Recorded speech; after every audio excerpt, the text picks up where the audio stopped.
Boa noite, Igreja do Senhor.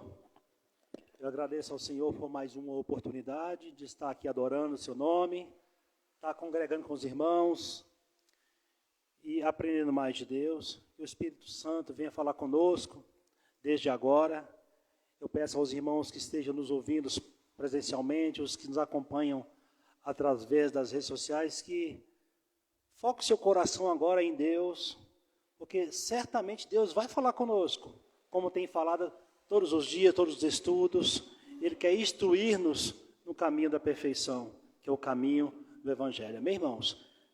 No primeiro momento, eu convido a equipe de louvor que está com a oportunidade, e logo mais vamos trazer uma pequena reflexão para introduzir o tema desta noite, ministrado pelo pastor Marconel. Amém, irmãos, glória a Deus, graça e paz da parte de nosso Senhor Jesus Cristo. Vamos louvar ao Senhor com o hino.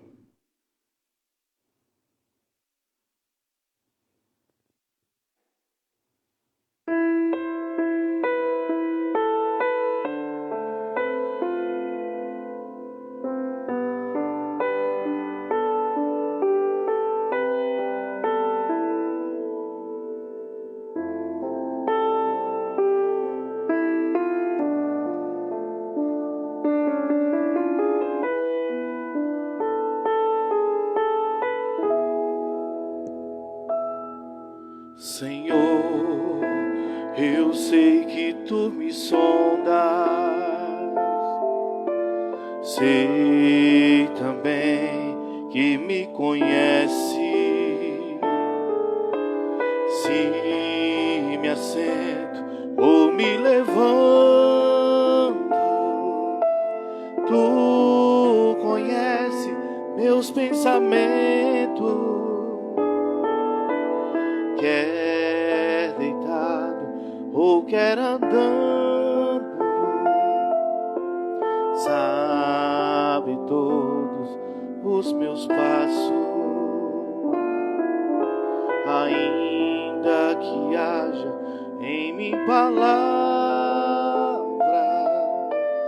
sei que tudo me conhece.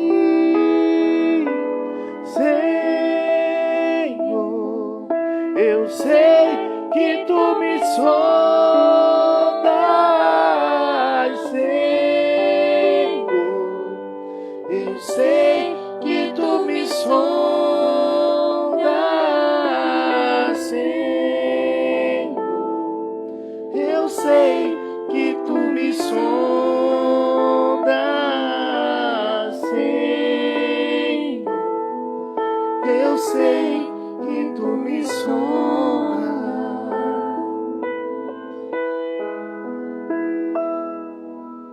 Deus, Tu me cercaste em volta, Tua mão em mim repousa. Tal ciência é grandiosa, não alcanço de tão alta. Se eu subo até o céu, sei que ali também Te encontro. Se no abismo está minha cama, sei que ali também me amas, Senhor.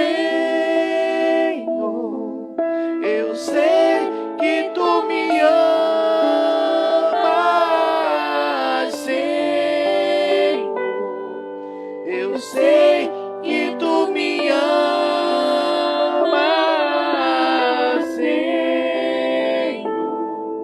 Eu sei que Tu me amas, Senhor. Eu sei que Tu me amas.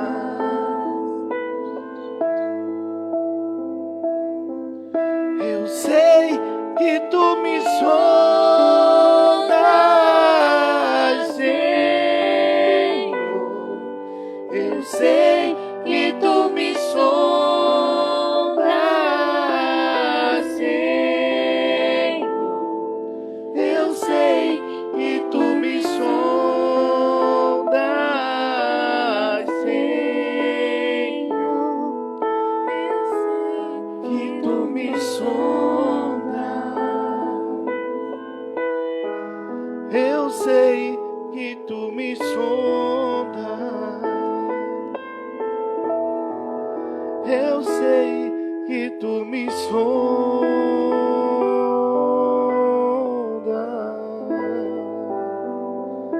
agradecemos a oportunidade.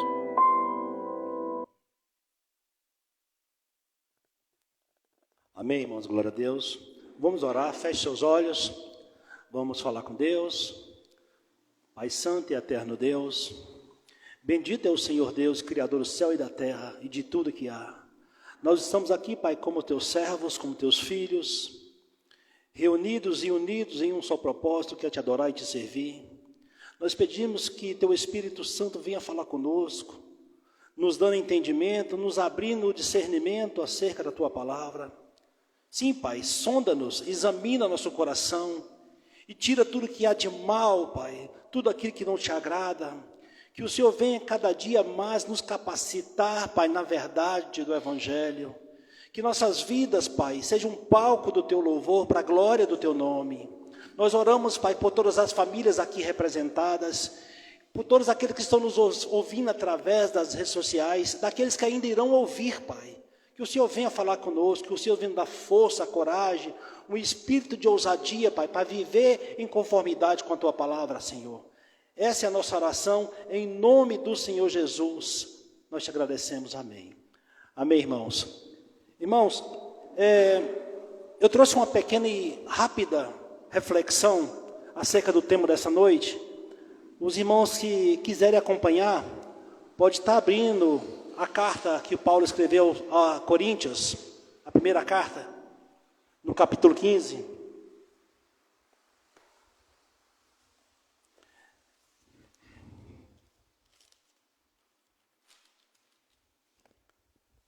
Hoje nós vamos tratar de um tema em que o cristão, em que o servo de Deus vive todos os momentos da sua vida. São as provações, são as ciladas. Esse termo cilada no grego é basicamente um esquema em que o inimigo, em que Satanás, ele usa para tentar atrapalhar o cristão verdadeiro, a manter a sua fé firme. Então, não é pelo fato de sermos novas criaturas, não é pelo fato de termos nascido de novo, nos tornarmos filhos de Deus, que somos isentos de provações e tentações. Muito pelo contrário. Observe que nós sabemos que o inimigo não vai guerrear contra alguém que está do seu lado. Ele vai guerrear contra aqueles que fazem oposição ao seu reino. E a palavra de Deus diz que o mundo jaz do maligno. E isso significa que Satanás, e nós sabemos bem disso, que a Bíblia está recheada disso, ele é cheio de estratégia, ele é estrategista, ele é audacioso, ele é detalhista. Então, não pense a igreja do Senhor que o inimigo vai aparecer rotulado com chifres. Em que momento, como é então que o inimigo ataca os filhos de Deus? Através das sutilezas, dos seus enganos, das mentiras, das pequenas e grandes tentações. E se nós não vigiarmos, a gente acaba caindo, nos ferindo e ferindo outras pessoas. É por isso que nós temos que estar sempre, a todo momento, pautado na palavra de Deus. E essa é uma das armas que o Senhor nos deu para defendermos desse inimigo poderoso. Poderoso, mas não é palho para o nosso Deus. Satanás, ele é um ser mais forte do que os homens. A Bíblia fala sobre isso. Mas quem está conosco, é muito maior do que aquele que está no mundo. Amém? E ele é quem luta por nós. Nós apenas temos que ficar de pé, firmes. Amém, irmãos? Eu trouxe aqui uma pequena reflexão na carta de Paulo aos Coríntios, no capítulo 15. São apenas 2 versos. O verso 56 e 57, que vai dizer assim, 1 Coríntios, capítulo 15, versos 56 e 57. O aguilhão da morte é o pecado, e a força do pecado é a lei, mas graças a Deus que nos dá vitória por nosso Senhor Jesus. Amém? Então, aqui nós podemos entender que o aguilhão, irmão, é aquela vara que tem uma ponta de ferro, pontiaguda, no seu extremo, em que os agricultores usavam para cutucar o boi. Assim que o Senhor Jesus disse para Paulo, quando ia para Damasco, é duro recalcitrar contra os aguilhões. Irmãos, esse aguilhão aqui representa uma força muito grande. Então, é justamente o que Paulo quer que a gente entenda aqui. Observe, o aguilhão da morte é o pecado, e a força do pecado é a lei. A lei, ela veio justamente para apontar o pecado, para mostrar a nossa incapacidade de viver em santidade. Então, o pecado leva à morte, e a lei fortalece esse caminho para a morte. Porque a lei é ruim? Não, a lei é boa. O ruim é quem não consegue cumprir, nós. Então, aonde é que nós conseguimos vencer o pecado? Aonde é então que nós conseguimos vencer a morte? No versículo seguinte. Mas, graças a Deus, que nos dá a vitória por nosso Senhor Jesus. Então, irmãos, é somente quando estamos em Cristo que conseguimos vencer o pecado e a morte. Portanto, o Senhor, Ele nos deixou armas espirituais para nós lutarmos contra essas forças. E Paulo, na exposição expositiva, na carta de Paulo a Efésios, que o pastor trará essa noite, vai estar explanando melhor que tipo de armas, como devemos entender e usar essas armas. Nós estamos falando para a igreja, pessoas nascidas em espírito. Então, isso significa, irmãos, que não adianta lutar com nossa força, com nosso entendimento, que não vai surtir efeito algum. Nós temos que entender que nós, quando eu digo nós, eu digo a igreja do Senhor, os crentes verdadeiros, aqueles que o Senhor escolheu de antemão, tem que entender que agora nós somos seres espirituais, embora vivamos num corpo material. A nossa luta não é mais contra a carne, mas é contra o espírito. Então, para vencermos essa luta em Cristo, nós temos que usar as armas que Ele nos disponibilizou, que é através da verdade, que é a palavra de Deus, as boas notícias, as boas novas, que é o Evangelho, a fé, a confiança de que nós de fato somos salvos, a certeza de que Jesus morreu, ressuscitou e nos resgatou. E nós estamos aqui somente então aguardando Ele vir nos buscar. Eu não vou me aprofundar nesse tema, que o pastor certamente vai se aprofundar. Mas para que os irmãos, para que a igreja do Senhor se sintonize no reino espiritual. Quando eu digo isso, irmãos, nós temos que imaginar que, uma vez nascido de novo, nós somos alistados no exército celestial. Então, nós somos soldados de Cristo 24 horas por dia, não importa onde estejamos. Nós, a todo momento, somos tentados, mas não derrotados, porque o Senhor permite a tentação no intuito de aprovação, para que venhamos a crescer de fé em fé. É por isso que nós temos que estar pautado. A igreja do Senhor, quando eu digo a igreja do Senhor, eu digo a igreja verdadeira do Senhor, os irmãos em Cristo Jesus que vivem a Escritura Sagrada.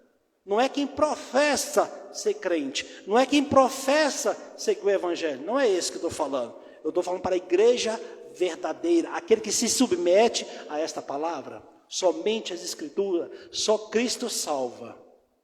Então, que a gente possa estar com a mente focada em que de fato nós somos hoje. Nós somos novas criaturas. Eu digo isso e trago um pequeno exemplo, e curto, para que a gente possa vislumbrar o que eu estou tentando dizer, entender um pouco mais. Quando o irmão me ofende, eu não posso mais revidá-lo. Eu tenho que entregar nas mãos de Deus, que Ele diz, minha é a justiça. Nós temos que perdoá-lo em respeito, em conformidade com o que Ele fez por nós. Nós temos agressores de Deus, Ele nos perdoou, não porque mereçamos, não porque Ele assim quis. Então, que a gente possa ficar com isso no coração, usarmos as armas que Ele nos deu. E o pastor vai trazer a oração, a certeza, a confiança e tudo mais. Amém, irmãos? Eu agradeço aos irmãos pela oportunidade e convido a equipe de louvor para estar adorando e o pastor Rafael para estar orando pelo pretor dessa noite, em nome de Jesus.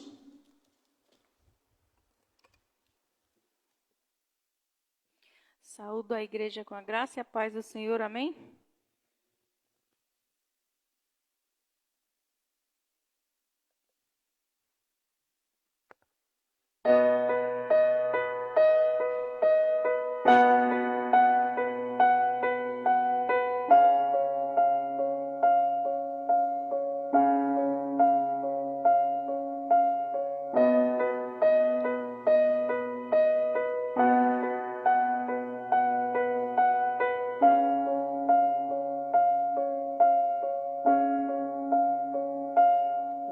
Se abalam,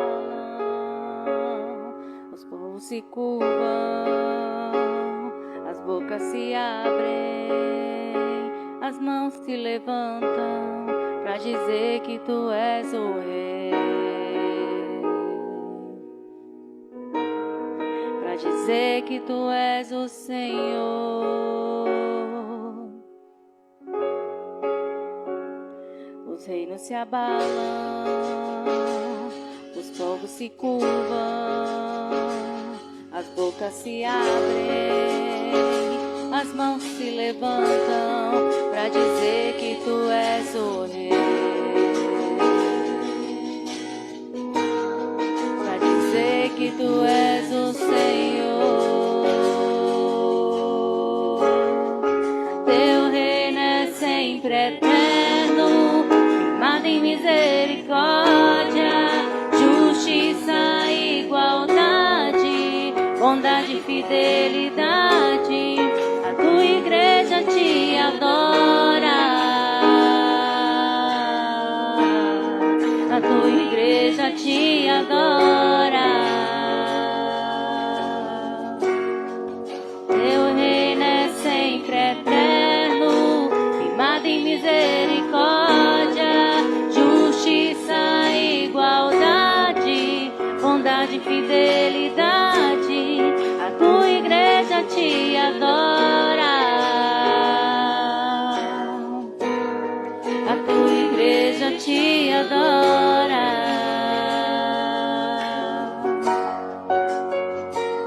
Os reinos se abalam,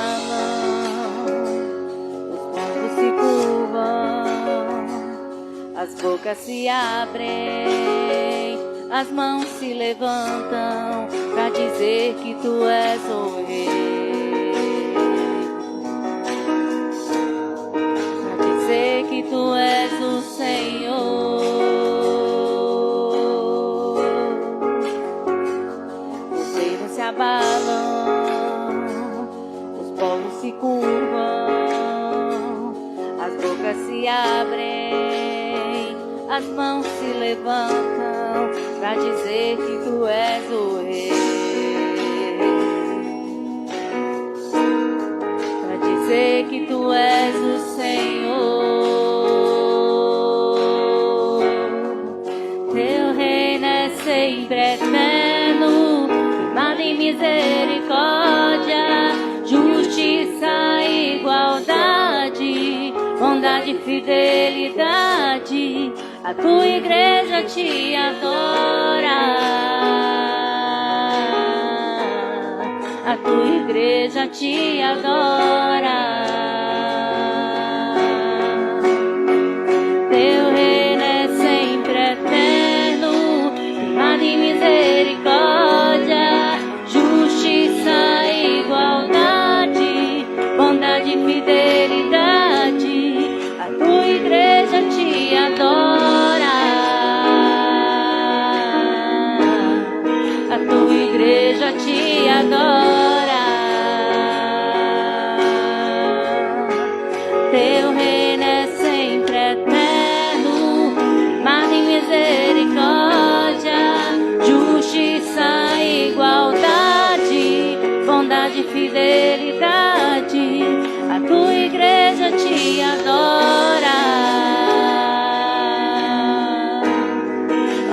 igreja te adora. A tua igreja te adora. A tua igreja te adora. Agradecemos a oportunidade.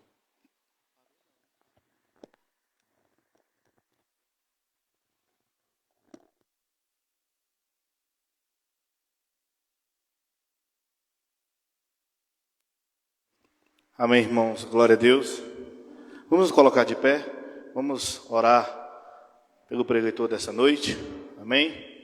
Para que Deus possa usá-lo de acordo com a vontade dele para nos instruir. Deus Pai Todo-Poderoso, estamos aqui na Tua presença, Pai, como igreja, como a Tua noiva, unicamente e exclusivamente para louvar a Ti. E com isso, Pai, pedimos que o Senhor seja conosco, que o Teu Espírito Santo venha usar Pastor Marconel nesta noite. Usa a instrumentabilidade do Teu servo para trazer a Tua verdade, para nos revelar a Tua verdade. Ele usando a Tua palavra e o Senhor introduzindo a Tua palavra em nossas mentes, nossos corações, para que nós possamos sair daqui não somente ouvintes, mas praticantes da Tua verdade. É isso que eu te peço, Pai, nesta noite, no nome do Teu Filho amado Jesus. Amém.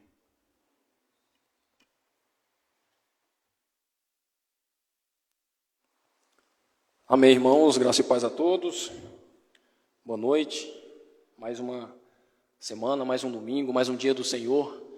Estamos aqui para engrandecer o seu nome, para louvá-lo, para aprender mais da sua palavra. E hoje nós vamos dar continuidade à carta aos Efésios. E, se Deus permitir, nós finalizaremos essa carta tão doutrinária, tão especial para a igreja daqueles dias e para os nossos dias também. Então, já convido os irmãos a abrirem a Bíblia na carta aos Efésios e nós vamos ler e vamos aprender um pouco mais a partir do verso 10 até o verso 24. Amém? Então, carta do apóstolo Paulo aos Efésios, capítulo 6, do verso 10 ao 24. E hoje nós vamos finalizar essa carta tão especial para a igreja. E para nós começarmos, antes de nós entrarmos no texto, vamos contextualizar, o momento aqui do final dessa carta. O apóstolo Paulo já passou várias orientações para a igreja, orientações teóricas, disciplinares, passou várias doutrinas basilares ali do cristianismo. E a partir do capítulo 4 ele vem fazendo um ensinamento mais prático. Ele vem falar sobre a igreja, ele vem falando sobre a respeito do pai com o filho, do marido e da esposa. Ele vem falar do servo e do seu senhor, uma questão mais prática ali, como consequência da pessoa ser cheia do Espírito. E nós vimos isso no último culto, na última exposição a respeito de Efésios. E hoje nós vamos falar de um lado mais espiritual. O apóstolo Paulo finaliza essa carta trazendo ali algumas armas espirituais que todo cristão precisa ter. E o tema dessa noite é exatamente isso: as armas espirituais dos cristãos. E essas armas, elas são ordenadas, elas não são discricionárias, não. Todo cristão precisa ter essas armas se quiser lutar contra o reino das trevas. E esse texto é um texto muito conhecido. É um texto muito conhecido e é pregado em várias igrejas, só que ele sempre é trago aí num viés de exaltação, vamos dizer assim, do poder demoníaco, de exaltação do poder das trevas, mostrando ali um certo grau de igualdade com Deus, uma luta espiritual. Então, antes de nós entrarmos no texto, gostaria de trazer aqui alguns assuntos para a gente ter isso em mente antes de lermos o texto e tentar entendê-lo. E a primeira coisa que nós precisamos entender é que existem dois perigos aqui nesse texto. Por que dois perigos? Porque se nós não analisarmos esse texto dentro de todo o contexto bíblico, a gente realmente vai pecar no excesso. A gente vai superestimar o poder de Satanás. Então o perigo aqui são dois. Primeiro, subestimar o poder de Satanás, ou seja, aquelas pessoas que negam o poder de Satanás, aquelas pessoas que não dão a devida atenção para o que Satanás e seus demônios fazem no mundo espiritual, e o outro lado é de superestimar, é daquelas pessoas que colocam o poder além do que é real, né? E esse subestimar o inimigo primeiro acontece muito nas pessoas que não são tão crentes assim. São pessoas que negam a existência do diabo. São pessoas ateístas, são algumas religiões que entendem o diabo como uma energia negativa, como algo do mundo que é ruim, mas que não é um ser propriamente dito. Então essas pessoas subestimam esse ser, subestimam esse poder das trevas que existe realmente. E por outro lado, existem as pessoas que sobreestimam, que colocam mais poder do que a própria Bíblia o dá. E são pessoas que vão colocar ele em função ali de igualdade com Deus. A gente vê isso muito em igrejas hoje em dia, né? A gente vê muito essa luta espiritual nessas igrejas. É um Satanás que ele está, de certa forma, mais poderoso que Deus, que ele atua em todos os momentos da sua vida. A gente vê pregações dizendo que tudo ali foi Satanás, obra do Satanás, né? O pneu do seu carro fura, foi um levante do Satanás. Você brigou com a sua esposa, foi Satanás que colocou a contenda. Em nenhum momento é colocada a culpa no homem. Então esse superestimar esse poder vai fazer com que o homem se esconda atrás da sua culpa. E ao invés de a gente buscar o arrependimento, a gente terceiriza o nosso pecado. Então a gente vê muito esses dois perigos. A gente vê isso dentro da própria igreja, infelizmente. Mas por que a gente precisa olhar para esses dois perigos e olhar para o contexto? Porque o contexto aqui vai ser de um ser que tem poder, um ser que realmente pode destruir vidas, um ser que realmente ele nasceu com esse intuito, né? Ele peca desde o princípio, né? A Bíblia vai dizer que ele nunca se firmou na verdade. Então é um ser realmente espiritual e que está aí para nos tentar, para nos derrubar.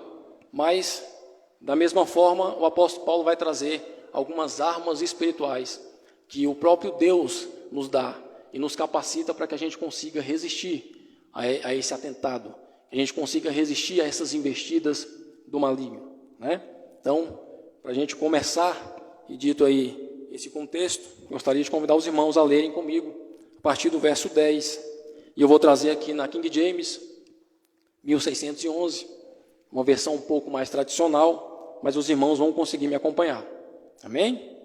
Então, capítulo 6, verso 10 diz assim: E finalmente, meus irmãos, sede fortes no Senhor e na força do seu poder. Revesti-vos de toda a armadura de Deus, para que possais estar firmes contra as astutas ciladas do diabo.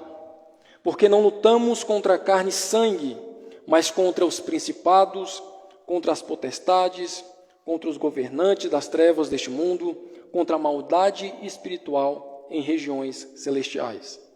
Portanto, tomai toda a armadura de Deus, para que possais resistir no dia mau, e havendo feito tudo, ficai firmes. Portanto, estai firmes, tendo cingido os vossos lombos com a verdade, vestida a couraça da justiça, calçados os vossos pés na preparação do evangelho da paz, tomando sobretudo o escudo da fé, com o qual podereis apagar todos os dardos inflamados do maligno. E tomai o capacete da salvação e a espada do Espírito, que é a palavra de Deus, orando em todo o tempo com toda oração e súplica no Espírito, e vigiando nisso com toda perseverança e súplica por todos os santos. E por mim, que a palavra me seja dada, para que eu possa abrir a minha boca ousadamente, para fazer conhecido o mistério do Evangelho, pelo qual sou embaixador em cadeias, para que possa falar dele ousadamente como me convém falar. Ora, para que vós também possais saber das coisas acerca de mim e o que faço, Tíquico, irmão amado e fiel ministro do Senhor, vos fará saber todas as coisas, o qual vos enviei para o mesmo propósito, para que conheçais as coisas a nosso respeito, e para que ele console os vossos corações. Paz seja com os irmãos e amor com fé, da parte de Deus Pai e da do Senhor Jesus Cristo. A graça seja com todos os que amam o nosso Senhor Jesus Cristo com sinceridade. Amém. Então, o apóstolo Paulo, ele finaliza essa carta trazendo uma luta espiritual real. Uma luta espiritual que eu e você estamos vivenciando todos os dias. E que nós não conseguimos enxergar, porque é uma luta invisível, mas que é bastante real. E aqui o apóstolo Paulo, antes de começarmos a falar dessas armaduras, o apóstolo Paulo ele vem trazer a pessoa, né, ou o ser com quem nós devemos lutar. E aí ele deixa claro contra quem não é a nossa luta. Primeiro ele diz isso. Contra quem não é a nossa luta. Ele vai deixar claro que a nossa luta não é contra carne e nem sangue. A nossa luta é contra seres espirituais. A nossa luta não é física, é uma luta espiritual. Então nós precisamos perguntar, contra quem é a nossa luta? Contra que ser nós estamos lutando diariamente? E aí o apóstolo Paulo vai trazer essa resposta em 4 pontos importantes que estão distribuídos aqui dentro desse contexto, dentro desses versos. Ele vai trazer o inimigo com quem nós lutamos, ele vai trazer o equipamento que nos é dado para lutar, ele vai trazer a energia que nós devemos ter na luta, e ele vai trazer o encorajamento que nos é dado nessa luta. Então esses 4 pontos, a gente vai falar nesses 4 pontos divididos ali nesses versos finais, né? Então o primeiro ponto é o inimigo, contra quem nós estamos lutando. O apóstolo Paulo vai dizer isso a partir do verso 11. A gente vai pular o verso 10, porque a gente vai falar o verso 10 depois, que ele se encaixa no contexto posterior. Então a gente vai falar do verso 11 e deixar o verso 10 para falar posteriormente. Então ele começa aí a partir do verso 11 ao verso 13. E ele vai dizer no verso 11: revesti-vos de toda a armadura de Deus, para que possais estar firmes contra as astutas ciladas do diabo. Então ele traz o ser, ele traz um nome pessoal, ele traz ali a autoridade espiritual que está a todos os momentos nos provando, a todos os momentos jogando as suas ciladas contra nós. Então o primeiro ponto que ele traz é o inimigo. Nós não podemos lutar contra quem não conhecemos. E o apóstolo Paulo ele vem dizer algumas características desse ser. Aqui ele não fala de forma exaustiva. Aqui não estão todas as características. A Bíblia traz todas elas. Mas o apóstolo Paulo traz algumas características para nos fazer ter um entendimento de que esse ser é real e é perigoso. Que nós não podemos, como falamos no início, subestimar esse poder.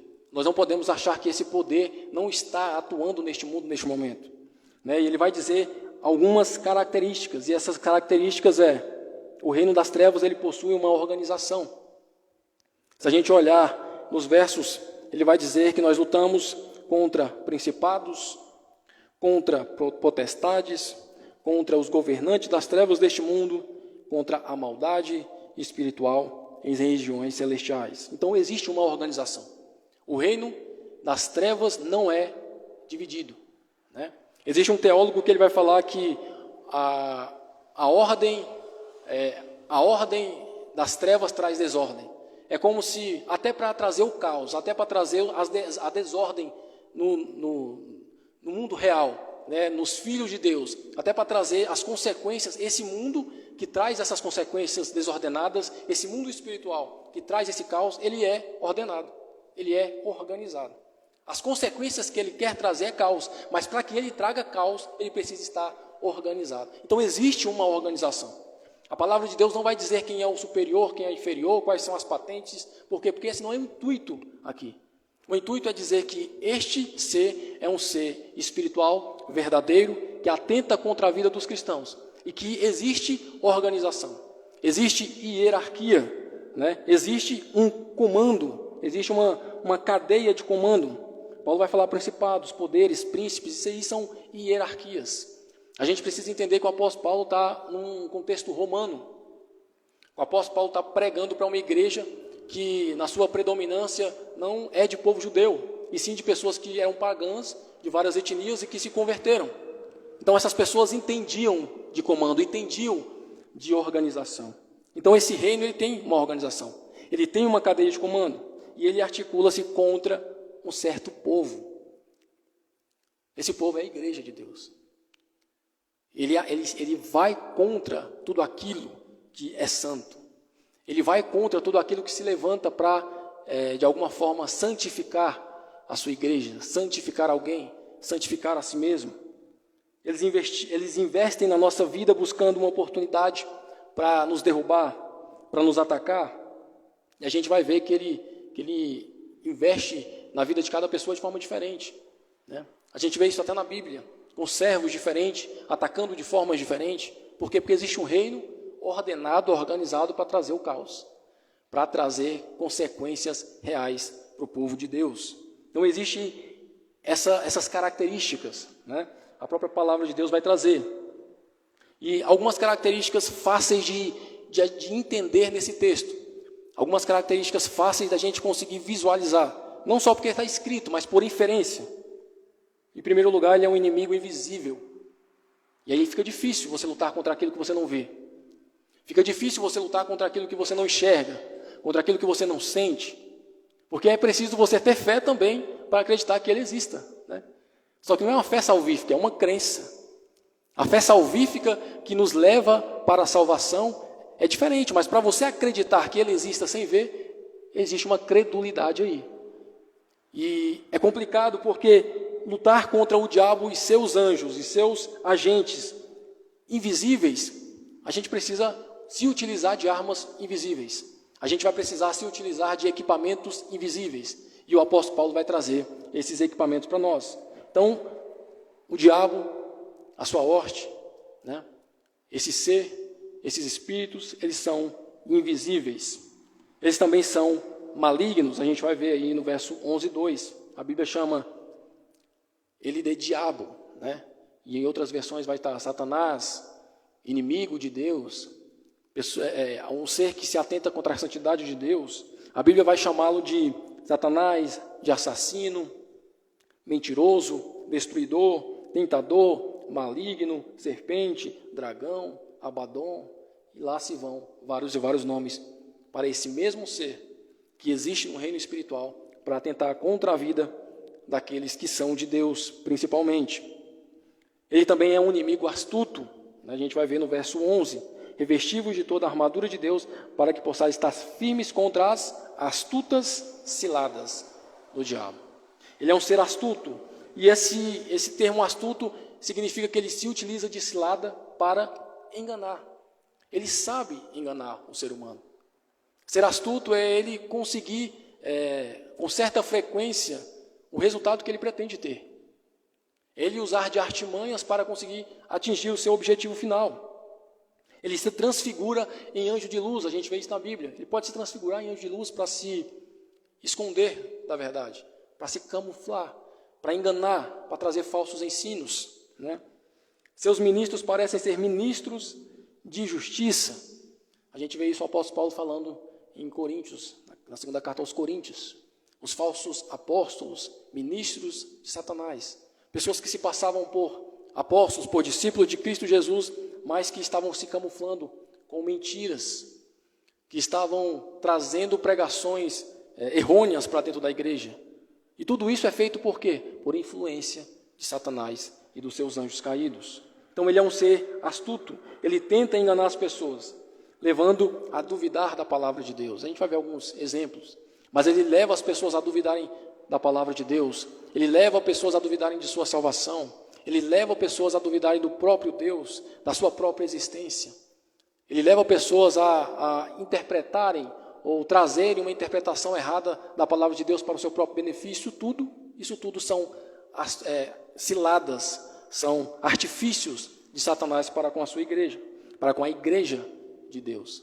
Só que nós precisamos estar em pé, vigilantes, revestivos de toda a armadura de Deus, para que possais estar firmes, né, fundamentados na palavra. E o apóstolo Paulo fala que precisamos tomar toda a armadura.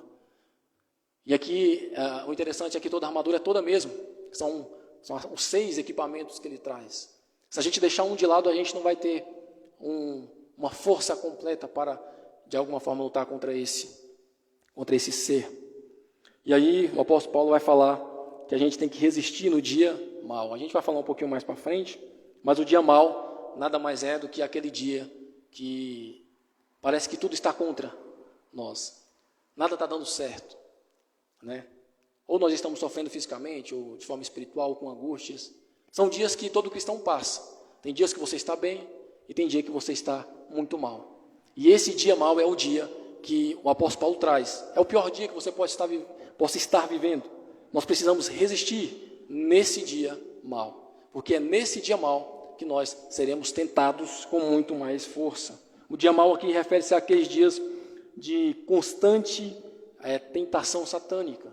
A todos os momentos você está com algum tipo de dúvida, a todos os momentos você está com algum tipo de angústia, a todos os momentos você está passando por algum tipo de dificuldade física ou espiritual. Um dia que você quer só que acabe, né?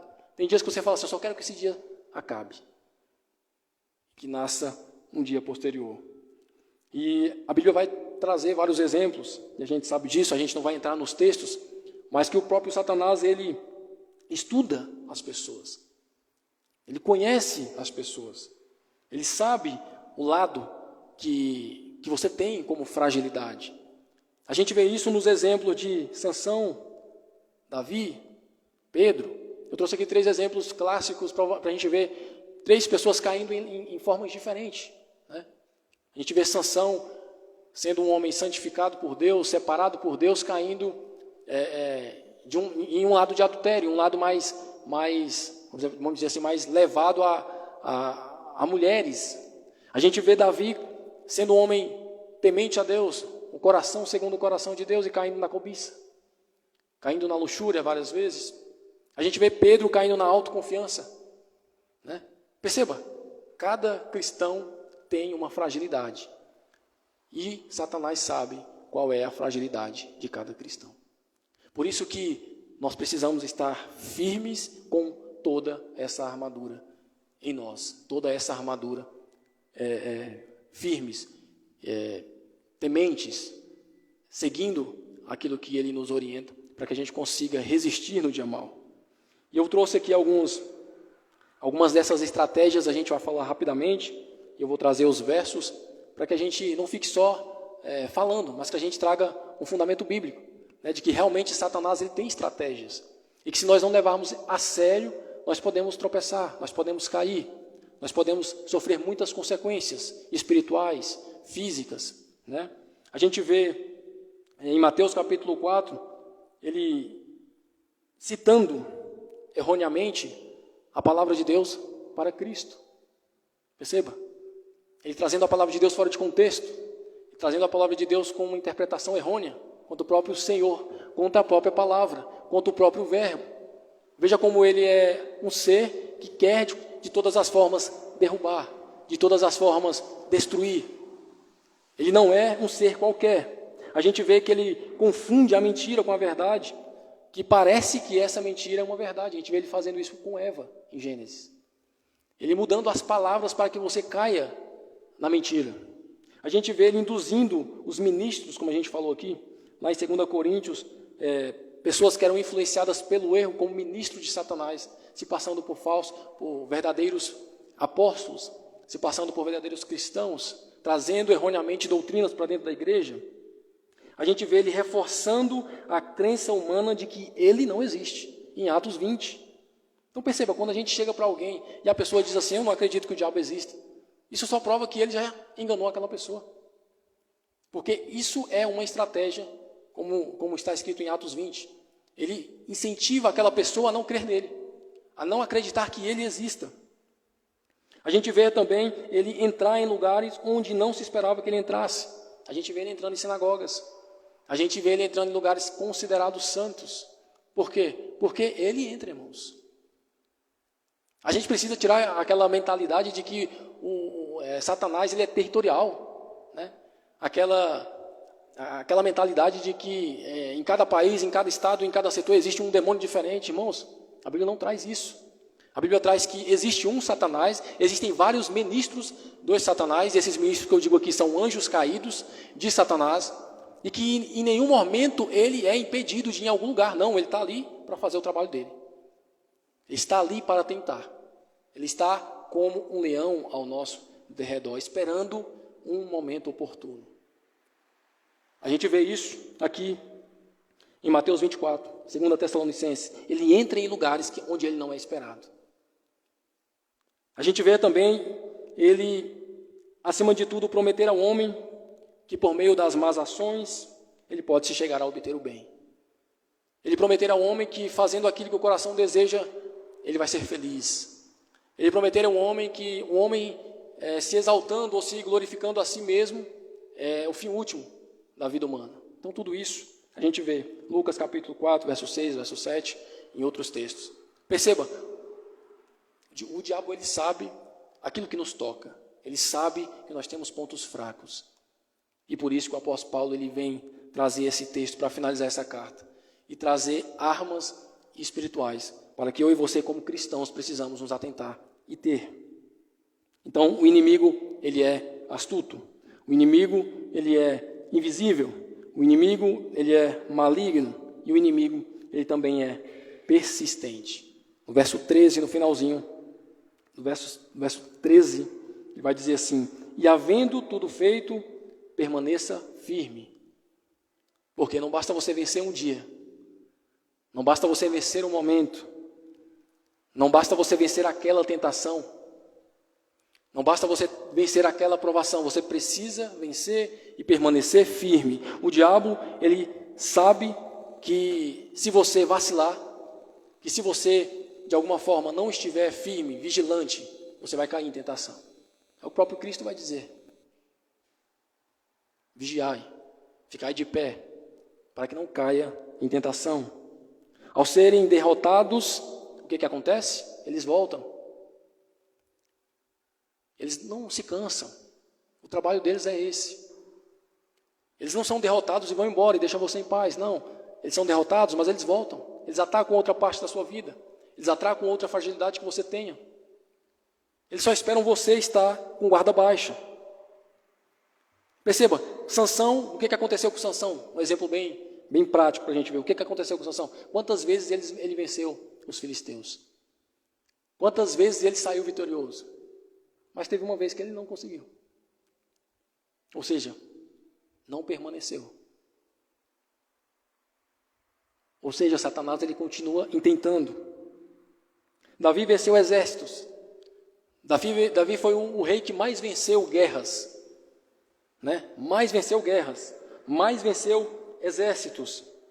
Mas aí, naquilo que ele achava que não ia cair, ele caiu. Por quê? Será que o Satanás ele nos tenta? Não, aquele crente é forte, não vou mais tentar ele não. Não é assim que a Bíblia nos traz esse ser. Não é assim que a Bíblia nos orienta a fazer. Não é assim que a Bíblia nos conduz a ser. Aqui é firmeza, é de ficar em pé, é de ficar firme independente do que aconteça, sem modificar. E havendo feito tudo, permaneceis firmes. Permaneceis firmes. Então o inimigo também ele é persistente, nós precisamos ser perseverantes em Cristo Jesus. Também o inimigo ele é o quê? Numeroso, né? Está no verso 11 ao verso 14. Vai dizer que ele tem principados, potestades, que são muitos nas regiões celestiais.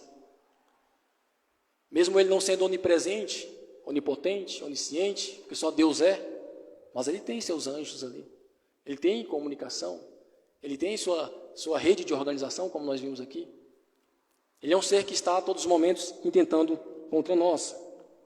E dito isso, o apóstolo Paulo ele vai começar a listar os equipamentos que todo cristão deve ter. Ele vai dizer, a partir do verso 14, e eu gostaria que os irmãos lessem comigo: portanto, estáis firmes, tendo cingido os vossos lombos com a verdade e vestida a couraça da justiça.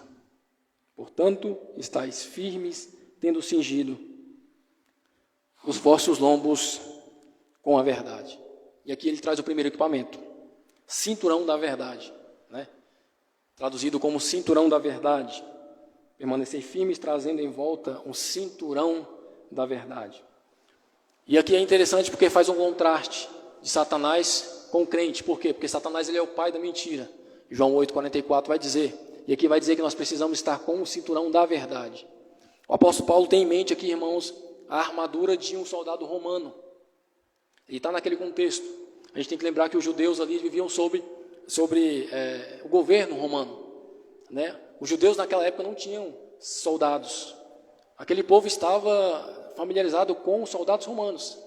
E o apóstolo Paulo também, por ter cidadania romana, ele vem citar elementos do equipamento romano e traz para o lado espiritual, para a gente tentar entender quais são essas armas que nós precisamos ter. E esse cinturão da verdade, ele já começa trazendo firmeza, porque o cinturão é a parte que segura toda a armadura, né? O cinturão, ele é amarrado e ele segura ali, ele vai segurar a armadura nessa parte do tronco, ele vai segurar a espada na parte esquerda que fica ali do soldado. Então ele é como se fosse uma segurança, é uma segurança na verdade. Quando ele diz permanecer firmes, trazendo em volta a cintura da verdade, ele vem trazer que a segurança do cristão é a verdade. O cinturão é o que segurava essas outras partes, e a verdade, ele é a força do cristão. Porque se nós estamos fundamentados na verdade, e essa verdade aqui, ele é o evangelho como um todo, genérico, a palavra do Senhor, não só Jesus Cristo, não só a sua morte, não só a sua ressurreição, não só a sua ascensão, mas todo o evangelho, tudo aquilo que ele vem ensinando aqui na carta aos Efésios e nas demais cartas, toda essa verdade, ela é capaz de nos dar segurança. Ela é capaz de nos trazer segurança para as demais armas. Se nós temos um cinto, uma segurança da verdade, nós não caímos na mentira. Nós não somos enganados pela mentira de Satanás, pelo pai da mentira. E a não ser que você pratique a verdade, você não pode usar a palavra de Deus.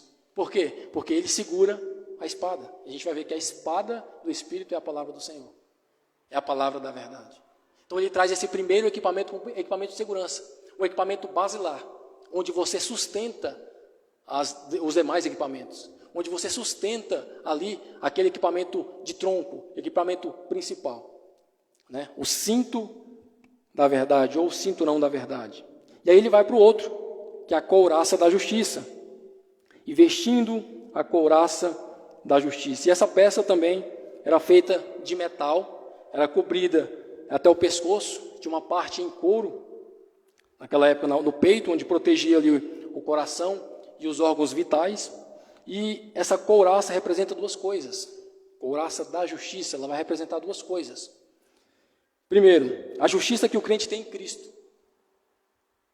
A couraça da justiça significa, primeiro, a justiça que nós temos em Cristo. E também o caráter justo que nós temos que ter, a nossa justiça, praticando aquilo que Cristo já nos imputou. E aqui eu quero trazer dois versos que faz um link com essa passagem. 2 Coríntios, capítulo 5, verso 21, diz assim: porque aquele que não conheceu o pecado, falando de Cristo, ele o fez pecado por nós, para que nós fôssemos feitos justiça de Deus. Aquele que não conheceu o pecado, ele se fez pecado para que eu e você fôssemos feitos justiça de Deus. E o segundo verso está em Efésios 4, 24, nós já lemos, e nós já trouxemos aqui em outra oportunidade, que vai dizer assim: e vós revistais do novo homem, que segundo Deus é criado em justiça e verdadeira santidade. O novo homem é criado por meio da justiça e verdadeira santidade. Então a couraça da justiça, ela tem esses dois aspectos: a justiça que nós temos em Cristo Jesus, aquele que nos imputa, e a justiça que nós temos praticando a santidade que nos é dada através do Espírito Santo. E essa couraça representava a vida devota, a vida santa, ou seja, a retidão moral do cristão. Então perceba, olha que interessante, ele fala que nós precisamos ter um cinturão da verdade, como basilar, como aquilo que segura a palavra do Senhor. Nós precisamos ter a justiça de Cristo, a couraça da justiça, né, que nos protege ali, que protegia os principais órgãos, que nos protege do ataque do inimigo. E essa justiça de Cristo, ela é aquela justiça que é imputada a todo cristão, e ao mesmo tempo a justiça que nós temos que ter com a nossa santidade, que nós trazemos como, dentro da doutrina, como perseverança, aquilo que nós fazemos na santificação, no processo de santificação. Quando nós somos convertidos, nós precisamos imputar essa justiça a nós mesmos, praticando boas obras, tendo bons frutos. Essa é a justiça que Deus nos dá, e essa é a couraça da justiça que o apóstolo Paulo está trazendo. Mas a nossa justiça aqui, posicional em Cristo, Essa justiça que nós temos em Cristo Jesus, sem uma justiça prática, sem a justiça de santificação, sem praticarmos essa justiça que nós temos, apenas uma oportunidade para Satanás. Porque perceba, se eu digo que tenho a justiça de Cristo e não pratico a justiça própria que Cristo me fez ter, se eu tenho a justiça de Cristo e não coloco em prática essa justiça, eu estou pecando. E aí eu estou dando oportunidade para que Satanás me alveje, né? Aí eu estou dando oportunidade para ser alvo do Satanás. É isso que o apóstolo Paulo vem trazer nesse contexto. Lombos cingidos com a verdade, vestido com a couraça da justiça. E aí ele vai continuar, verso 15: calçados vossos pés na preparação do evangelho da paz. Outra versão, calçando os pés na preparação, ou com a disposição, algumas versões traz, para o evangelho da paz. E aqui é interessante fazer uma explicação das sandálias, né? Do calçado. Por quê? Porque para nós parece ser um pouco genérico falar de sandália, de sapato, de calçado, porque o nosso contexto não é importante. Mas perceba, naquela época, os calçados eles eram feitos com cravos embaixo. Eles eram feitos como se fossem chuteiras de futebol aqui. Só que com cravos finos, para que a pessoa pisasse e tivesse firmeza. Para que a pessoa não escorregasse. Para que a pessoa, quando ficasse em pé, ela ficasse firme, né? E aqui ele está usando dentro de um contexto de soldado romano, no sentido de ser empurrado, no sentido de estar em batalha, de ele não escorregar, de ele não pisar em lugares escorregadios. Então esse contexto ele traz para essa carta. Os soldados romanos eles usavam uma sandália com esses cravos justamente para ter agilidade e para ter firmeza ao andar, para não escorregar, para não cair. A gente sabe que naquele contexto ali tinha muitas pedras, né? Tinha muita lama em alguns momentos do ano, e eles precisavam ter sandálias fixas ali com cravos para que pudesse ficar um pouco mais firme na hora do combate, ficar um pouco mais firme na hora que andasse. Então, se nós quisermos ficar firmes, é isso que o apóstolo Paulo está trazendo. Se a gente quer ficar firme e de pé na luta, nós precisamos o quê? Estar calçados com o Evangelho. Calçados com o Evangelho da paz. É o Evangelho da paz que nos firma de pé. É isso que o apóstolo Paulo está dizendo. Esse calçado do Evangelho aqui, nada mais é do que a firmeza que o Evangelho nos traz quando nós estamos firmes nele. É o Evangelho que nos mantém firmes. É o Evangelho que nos mantém de pé. É Ele que nos prende no solo para que a gente não caia. É Ele que nos prende onde nós estamos pisando, para que nenhum vento de erro, nenhum tipo de cilada, nenhum tipo de mal nos derrube. É isso que o apóstolo Paulo está dizendo. Nós precisamos ter pés velozes e firmes, fixados, para anunciar o Evangelho de Deus, que é o Evangelho da paz. E o diabo ele vai declarar guerra justamente contra essas pessoas, contra pessoas que têm o Evangelho da paz, contra pessoas que declaram o Evangelho da paz, contra pessoas que têm fundamentado a sua vida nos seus pés com o Evangelho de Cristo Jesus. Então essas sandálias, elas mostram firmeza em ficar em pé, fundamentos, né? Fundamentos do Evangelho, são o calçado do Evangelho. E ele vai continuar: calçados os vossos pés na preparação do Evangelho da paz, tomando, sobretudo, o escudo da fé. E aí ele vai trazer de novo um equipamento muito utilizado na época, que era um escudo romano. Um escudo que media de 1,60 m por 70 centímetros, mais ou menos. Era um escudo feito de madeira e coberto com couro curtido. E esse escudo, quando ele estava sendo utilizado pelos soldados, os soldados conseguiam se ajuntar e conseguiam se defender, praticamente o corpo todo, atrás daquele escudo. Então perceba que o apóstolo Paulo, olha a comparação que ele faz, né, do escudo com a fé e com os dardos inflamados do diabo. Ele vai dizer assim: e usando principalmente o escudo da fé, com o qual podereis apagar todos os dardos inflamados, ou em chamas, em algumas versões, do maligno. Então, perceba, quando esses soldados lutavam, o que acontecia? quando eles lutavam com esses escudos, eles eram atacados muitas vezes com flechas. Eles eram atacados muitas vezes com flechas, e essas flechas com fogo. Por quê? Porque o escudo era feito de madeira e couro. E aí, quando atacavam com flechas e eles se defendiam, de alguma forma pegava fogo no escudo. Porque eram flechas inflamadas, em chamas. E aí, como é que fazia para apagar? Eles tinham que recuar, apagar e voltar para a sua posição. E o apóstolo Paulo, ele utiliza esse termo para mostrar que nós precisamos ter a fé como nosso escudo. E essa fé é capaz de apagar os dardos inflamados do diabo. Olha a comparação que ele faz. E a gente percebe que realmente ele utiliza esses equipamentos como uma batalha, né? Como algo espiritual de guerra ali dentro da igreja, entre o ser humano, o cristão, a igreja e Satanás. Então, uma das armas mais terríveis eram esses dardos de fogo. Por quê? Porque eles não só atacavam, mas também pegavam fogo. Então, se você não se defendia, você era atingido. E quando você se defendia, você precisava apagar esses dardos que eram jogados contra você.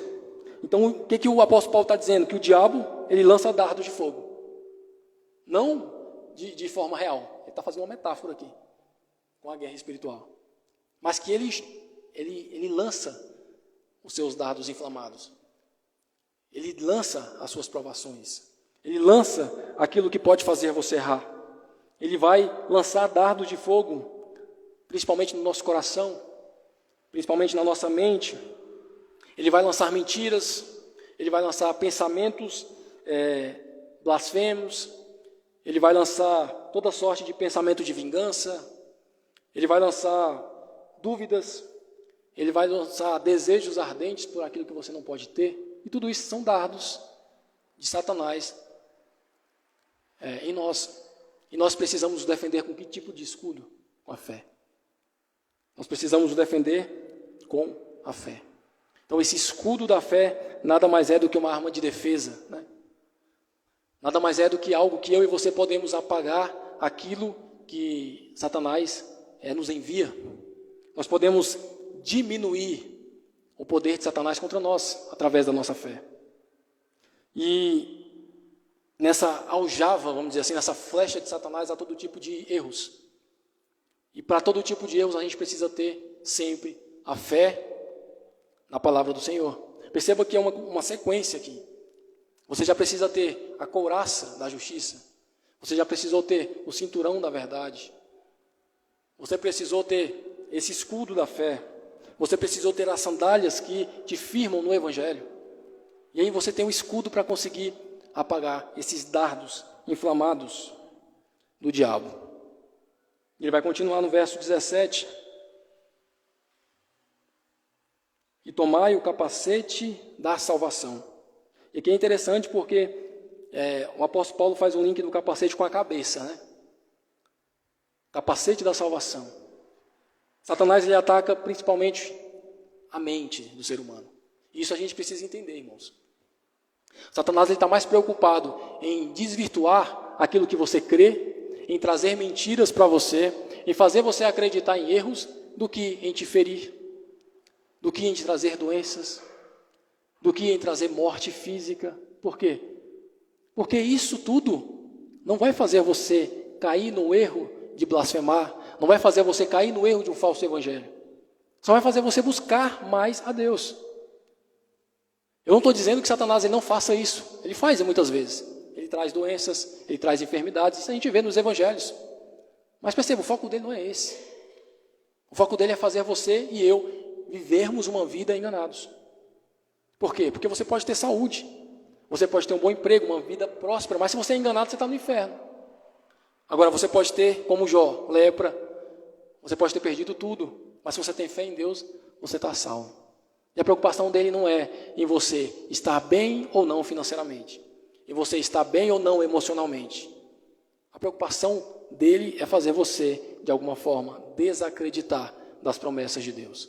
É fazer você, de alguma forma, se desvincular dos preceitos de Deus.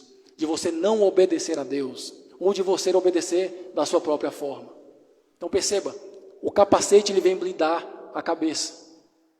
O capacete da salvação, ele vem blindar a nossa mente. O apóstolo Paulo vem trazer exatamente isso. Tomai o capacete da salvação. Infelizmente, muitos cristãos dão pouco valor à mente, dão pouco valor à razão, dão pouco valor ao conhecimento intelectual, dão pouco valor ao discernimento, preferem o emocional, preferem a gritaria, o pula-pula, o arrepio, do que saber se aquilo realmente é de Deus. Ou tentar, de alguma forma, trazer para algo palpável, né, para algo que eu consiga ver, que eu consiga sentir, sem saber se está sendo enganado. E aqui o apóstolo Paulo está trazendo uma arma espiritual, entenda? Blinde a sua mente, é isso que ele está dizendo. O capacete, ele protegia a cabeça. E a cabeça aqui, né, no mundo grego, naquele contexto, é tudo que está ligado à razão, intelecto, pensamento, discernimento, razão, mente. O que ele está falando aqui? A gente precisa proteger essa parte do ser humano, essa mente. Quando Deus controla a nossa mente, aí sim nós não caímos nos erros. O mesmo apóstolo Paulo, em Romanos, vai dizer para nós renovarmos a nossa mente, para nós conseguirmos aproveitarmos, sentirmos como é perfeita, como é boa a vontade do Senhor. Que nós não devemos nos conformar com esse mundo, mas que nós precisamos renovar a nossa mente todos os dias. O crente não estuda a palavra de Deus, né? Hoje em dia, o crente não vai tentar se aprofundar na palavra de Deus. O crente hoje em dia, ele prefere muitas vezes manifestações, ele prefere sair de um culto onde ele sentiu mais do que aprendeu. Ele prefere sair de um culto onde ele viu mais do que ouviu. Você sabe, irmão, a palavra de Deus vai dizer que você é salvo por aquilo que você ouve. A palavra de Deus vai dizer que você é salvo por aquilo que você entende. E aqui eu não estou colocando na salvação do entendimento, não. Eu estou dizendo que o Espírito Santo abre o entendimento para que você ouça a palavra do Senhor e creia em Jesus Cristo. O Evangelho de Jesus, ele é um evangelho racional. Ele é espiritual, mas para que você entenda que ele é espiritual, primeiro você tem que entender as palavras. E esse entendimento é feito pelo Espírito Santo. Mas você precisa da mente, você precisa do intelecto, você precisa da razão, você precisa do discernimento. Então você precisa ter a sua mente blindada para a salvação. Capacete da salvação, é isso que quer dizer. Nós precisamos ter a nossa mente blindada, controlada por Deus, para não sermos enganados. Porque uma vez enganados a nossa mente, a nossa forma de pensar, a nossa razão, o nosso discernimento, todo o resto descamba para o mal. E aí ele vai continuar. Tomar o capacete da salvação e a espada do Espírito, que é a palavra do Senhor. E aqui ele já diz o que é a espada do Espírito, é a palavra de Deus. Deixa eu só tomar uma água aqui.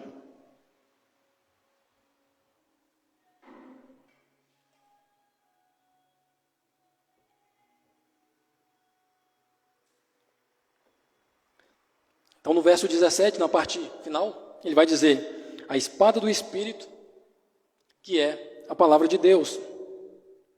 E aí a gente vê a primeira arma aparecendo de ataque, né?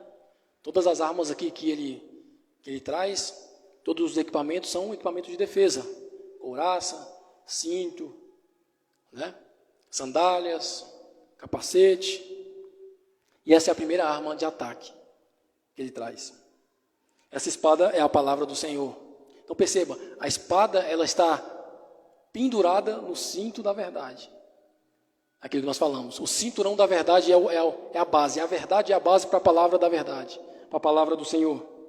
É pela palavra que nós saqueamos, é pela palavra que nós invadimos o reino das trevas, é pela palavra que nós libertamos aqueles que estão cativos, é pela palavra que nós atacamos o reino espiritual e realmente nós temos ali o objetivo certo.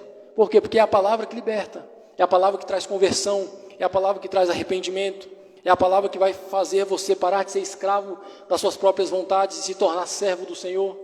É a palavra que vai trazer salvação completa para a sua alma, para a sua casa, para a sua família. Então perceba, essa palavra do Espírito é a palavra de Deus, é pela palavra que os cativos são libertos. A gente traz até um paralelo aqui, né, da luta ser espiritual. A gente viu Moisés em Gênesis, em Êxodo também, A gente vê Moisés tentando vencer o reino com a espada ali física, na carne, não consegue. Mas aí quando Deus o manda, pela palavra do Senhor, ele vai lá e consegue libertar o seu povo. A gente vê também Pedro defendendo Jesus com a espada real, cortando a orelha do servo. E ele é repreendido. Mas quando ele abre a boca e fala a palavra de Deus, em Pentecostes, multidões se rendem ao Senhor. É a palavra do Senhor que traz o convencimento, palavra espiritual, né? Cristo, ele venceu Satanás no deserto utilizando o quê? A sua própria palavra. Ele tinha poder para fazer o que quisesse com Satanás, mas ele utiliza a palavra para mostrar para mim e para você que nós temos aquilo que é necessário para vencer o mal, que nós temos todas as armas necessárias para vencer o maligno. Nós precisamos conhecer a palavra do Senhor. E como nós vamos ter essa palavra para empunhar, como nós temos essa arma para atacar, se eu não conheço essa palavra, se eu não estudo essa palavra, se eu não pratico essa palavra, se eu não levo essa palavra em consideração, como eu vou atacar o reino das trevas? Como eu vou me defender das ciladas do diabo se eu não tenho firme a verdade de Deus? Então perceba, são equipamentos, são armas espirituais necessárias para a nossa vida. São armas necessárias para a vida do cristão. E quando a gente volta no verso 10, que eu falei que depois que a gente ia voltar no 10, para entender, né, como no contexto aqui fica melhor, lá no verso 10 ele diz assim: finalmente fortalecei-vos no Senhor e na força do seu poder. E aí ele começa falando e fala das armas. Mas se a gente colocar esse verso no final, ele se encaixa melhor. Porque ele vai dizer esse finalmente como uma conclusão de tudo aquilo que ele está falando. Esse finalmente aqui não é a conclusão dos versos anteriores sobre ser cheio do Espírito. É uma conclusão antecipada daquilo que ele vai dizer. E por isso nós trazemos aqui depois desses versos das armas espirituais. Finalmente fortalecei-vos no Senhor e na força do seu poder. E aí nós não podemos entrar nessa arena. Nós não podemos entrar nessa batalha. Nós não podemos entrar nessa luta sem estarmos firmes no Senhor. Nós não podemos lutar contra esses seres espirituais sem estarmos fortes no poder do Senhor. Não basta falar de poder. Não basta dizer que tem esse poder. É preciso experimentar. É preciso ter uma vida prática de poder de Deus. Hoje a igreja tem extensão. Hoje a igreja tem, vamos dizer assim, são muitas igrejas, mas tem pouca profundidade. Antigamente era o contrário. Na cristandade eram poucas igrejas e muita profundidade. Hoje a gente vê muita pregação eloquente e pouco resultado prático. Né? Pouca prática daquilo que está pregando. Antigamente era o contrário. Era experimentar o poder primeiro para depois divulgar esse poder. Hoje a gente prega um poder que a gente muitas vezes não sente. Um poder que muitas vezes nós não somos experimentados. Nós não somos fortalecidos. E aqui o texto está dizendo: fortalecei-vos no Senhor e na força do seu poder. Fortalecei-vos nele, não nas minhas próprias forças, não nas minhas próprias armas, não naquilo que eu acho, não naquilo que eu quero, mas naquele que tem o poder para me equipar com todos esses equipamentos para vencer o mal. Essa é a conclusão do verso 10. Só para a gente falar um pouquinho também do todo, né? Que a Bíblia vai trazer aí, esse verso 11 e o verso 13, vai dizer duas vezes toda a armadura, para a gente contextualizar e não deixar passar. Verso 11 e 13 diz: revesti-vos de toda a armadura. E lá no 13 vai dizer: por isso tomai toda a armadura de Deus. Isso só deixa claro que nós não podemos ter o escudo da fé e não ter a palavra do Senhor. A gente não pode ter o evangelho da paz sem saber a palavra. A gente não pode ter a couraça da justiça sem ter a nossa mente blindada. Aqui não é eu ter 4 peças e deixar 2 de fora. Aqui não é eu me vestir e esquecer a espada. Aqui não é eu colocar a couraça, a sandália e o capacete e esquecer de colocar o cinto. Perceba? É toda a armadura que precisa estar no cristão. Nós precisamos estar munidos, vestidos com toda essa armadura. Esse texto ele enfatiza isso 2 vezes. Revesti-vos de toda a armadura, e por isso tomai toda a armadura do Senhor, né? Toda a armadura que Ele nos proporciona, toda essa armadura espiritual. Ele vai dizer no finalzinho, para que possais resistir no dia mau. Nós falamos que dia mau é esse. Ele vai falar também, e havendo feito tudo, permanecei firmes. E nós já falamos que não adianta você lutar e vencer e depois relaxar. Nós precisamos permanecer firmes. Então perceba, o apóstolo Paulo traz o inimigo, o apóstolo Paulo trouxe os equipamentos, e o apóstolo Paulo vai trazer também agora a energia, a força com a qual nós devemos lutar essa guerra. Isso está no verso 18 ao verso 20. Então, no verso 18 ao 20 diz assim: orando em todo o tempo, com toda a oração e súplica no Espírito, e vigiando nisso com toda a perseverança e súplica por todos os santos. E por mim, que a palavra seja-me dada, para que eu possa abrir a minha boca ousadamente, para fazer conhecido o mistério do Evangelho, pela qual eu sou embaixador em cadeias, para que possa falar dele ousadamente, como me convém falar. Então perceba, a oração, ela é a energia vital, a energia que nós temos que ter nessa luta espiritual. Orando em todo o tempo, com toda a oração e súplica. Nós não podemos lutar numa guerra com as nossas próprias forças, mas nós precisamos primeiro ter o poder de Deus através da oração. Ter o poder de Cristo através da oração, orando em todo o tempo. E aqui ele vem trazer algumas coisas importantes nesse verso, que eu gostaria de falar rapidamente. Primeiro, o tempo da oração, orando em todo o tempo. Isso quer dizer o quê? Isso quer dizer que nós devemos estar em constante oração, em constante comunhão com Deus. O crente ele deve orar sempre, ele deve sempre estar exposto à oração, porque ele está todos os dias exposto ao ataque do inimigo. Ele deve estar sempre orando, porque todos os dias ele está sendo inflamado com os dardos de Satanás. Todos os dias nós estamos atacados, e por isso nós temos que estar orando a todo tempo. Então existe um tempo da oração. Que tempo é esse? Todos os momentos.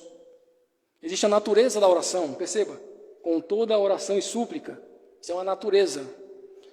Isso é mais que um tipo de oração. A gente vê que súplica, intercessão e dar graças faz parte da oração. Muitas vezes nós vamos a Deus só para pedir. Muitas vezes nós vamos a Deus só para ter retorno. A gente ora para conseguir.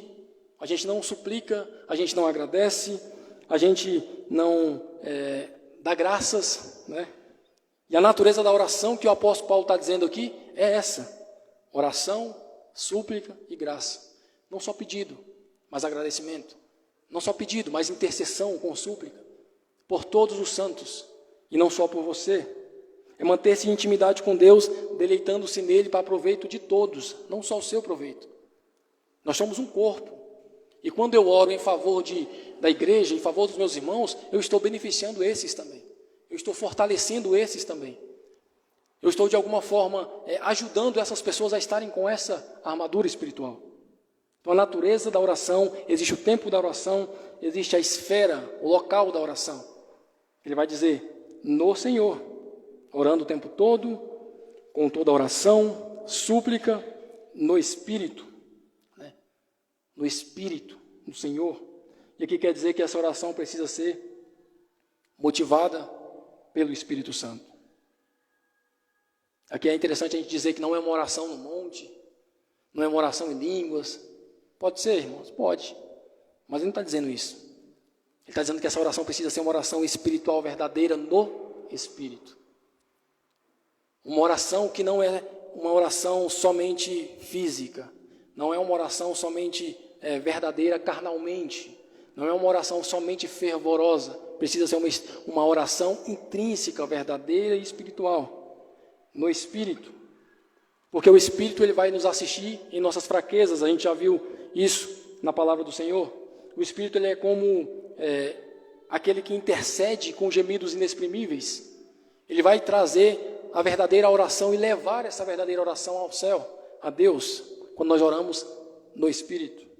E é possível, realmente, que eu e você oremos fervorosamente, com todos os atributos visíveis, e não seja no Espírito. E esse é um perigo, porque aqui o texto está dizendo que nós precisamos orar no Espírito. Nós precisamos orar de forma verdadeira. a gente precisa ter esse cuidado, orar no Senhor. E essa é a esfera da oração. E aí tem a vigilância da oração. Ele vai dizer no finalzinho, verso 18, e para isso mesmo, vigiando. Verso 18, vigiando nisso com toda perseverança e súplica por todos os santos. Vigiando, nós devemos estar de olhos abertos, irmãos. Nós precisamos vigiar. Como Neemias, né? Neemias lá no capítulo 4, no verso 9, no Velho Testamento, ele diz assim: nós, porém, oramos ao nosso Deus, mas ao mesmo tempo nós colocamos guardas para proteger-nos de dia e de noite. O que isso quer dizer? Nós oramos ao Senhor, mas nós também fazemos, nós também praticamos, nós também colocamos em prática aquilo que nós estamos orando. É vigiar, orar e vigiar. É orar, mas também não esperar sentado, achando que essa oração vai te defender de tudo. É você estar em pé, firme, com o calçado do Evangelho, como o texto vem dizer. A gente viu que Pedro dormiu, Pedro não orou, Pedro não vigiou, e aí ele foi derrotado no Getsêmani. Ele caiu, ele errou, tudo porque ele não vigiou. E o texto aqui é bem claro, essa vigia é uma vigia constante. É você orar constantemente, a todo tempo, e você vigiar a todo tempo. Da mesma forma que você está orando, você precisa vigiar. Da mesma forma que você está no espiritual, orando no Espírito, você precisa fazer, praticar aquilo que você diz que está orando. Né? É o que o próprio Pai Nosso traz. E além disso, tem a perseverança no finalzinho aí, né? Vigiando nisso com toda perseverança. E a igreja primitiva, ela orava com perseverança. Essa oração em perseverança é uma oração não cessante. É uma oração sem parar. É uma oração até que você consiga vencer aquele mal. Até que você consiga atingir aquele objetivo proposto. E nós precisamos, de alguma forma, orar dessa forma. É difícil, irmãos? Muito. É complicado fazer tudo isso? Sim. Mas para nós é difícil. Para nós é impossível. Mas para Deus tudo é possível. E se nós estivermos dispostos a obedecer a Deus, se nós lutarmos contra as nossas vontades, se nós colocarmos a vontade do Senhor acima daquilo que nós queremos, que nós pensamos, né, que nós achamos corretamente, o Senhor Deus, através do seu Espírito, Ele vai nos capacitar. Ele vai nos trazer, nos dar essas armas e nos livrar desse mal, nos fazer viver em segurança. E aí ele tem um alcance da oração, verso 20. Esse alcance é por todos. Ele vai dizer: pelo qual sou embaixador em cadeias, para que possa falar dele ousadamente, como me convém falar. Verso 19: e por mim que a palavra me seja dada para que eu possa abrir a minha boca ousadamente, para fazer conhecido o mistério do Evangelho. Então, perceba, nós somos um exército, somos pessoas individuais, juntos, somos igrejas, e aqui como o apóstolo Paulo trouxe, nesse contexto, nós somos um exército lutando juntos. Nós estamos lutando juntos pelo reino. Nós estamos andando individualmente, mas dentro do corpo de Cristo. E nós precisamos ter essa mentalidade. Nós somos um exército e precisamos orar um pelos outros. Nós precisamos interceder um pelos outros. Quando o soldado ele cai, quando o soldado ele é ferido, se não é recomposto ali o local, se não é colocado outro soldado no lugar, aquele exército, ele fica desprotegido. E aqui traz para a nossa realidade espiritual. Nós precisamos, como igreja, estar orando um pelos outros. Nós precisamos, como igreja, estar defendendo uns aos outros aqui, de forma espiritual. Intercedendo com súplicas, com orações. Nenhum soldado, ao entrar em combate, ele vai olhar por si só. Ele sabe que ele defende aquele que está à direita, ele defende aquele que está à esquerda.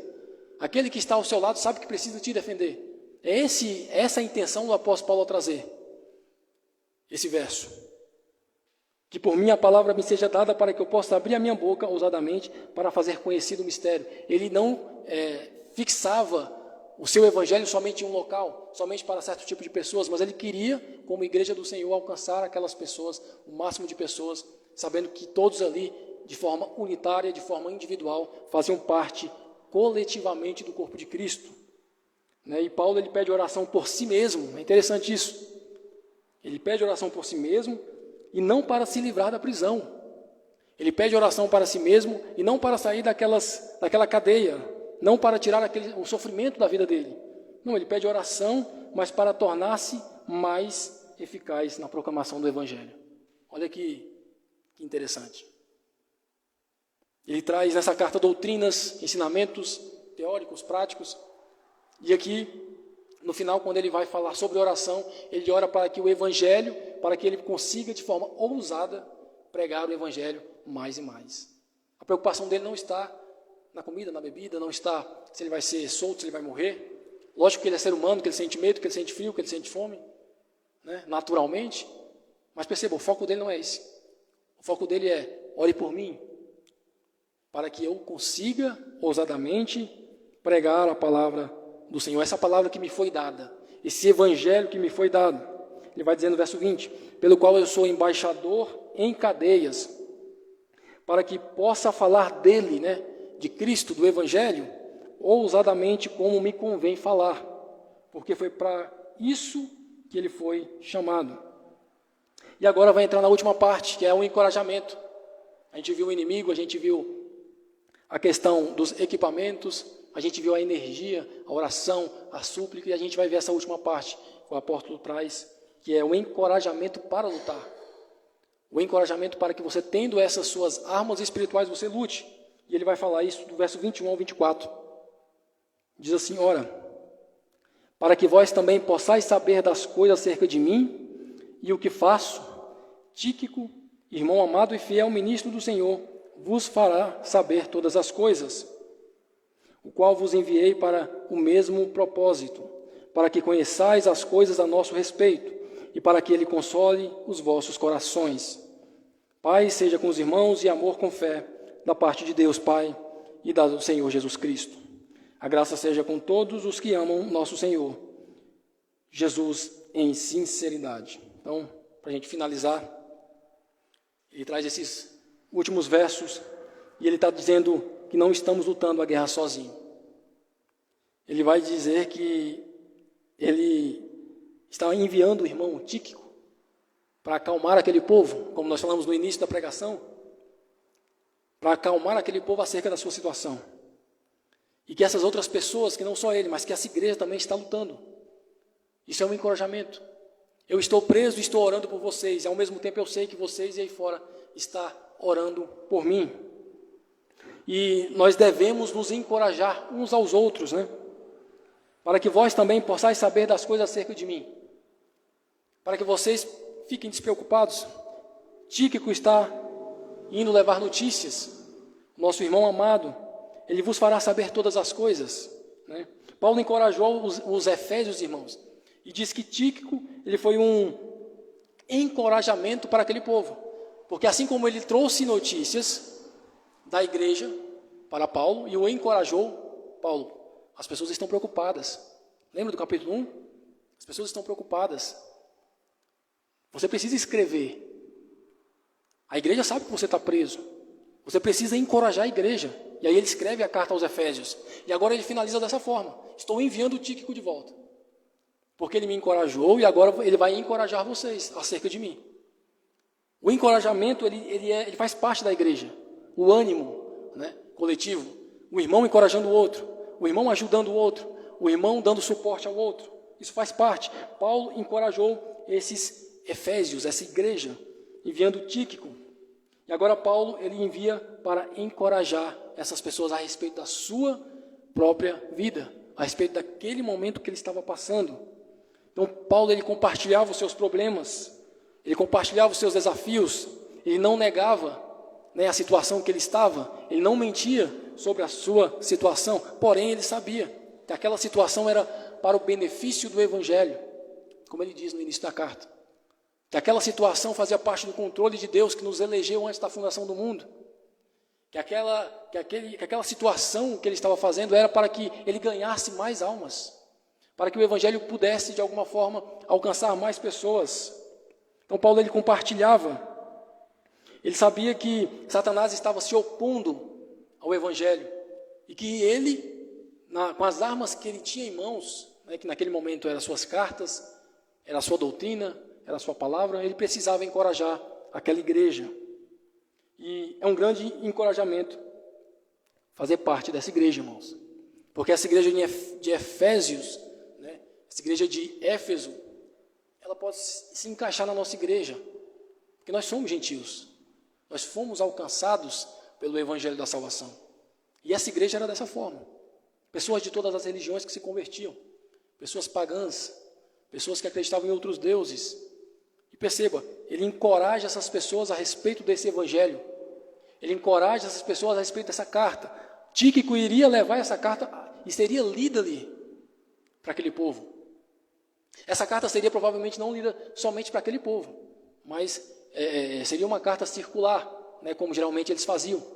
Mas de alguma forma traria encorajamento, traria força para aquele povo continuar na luta.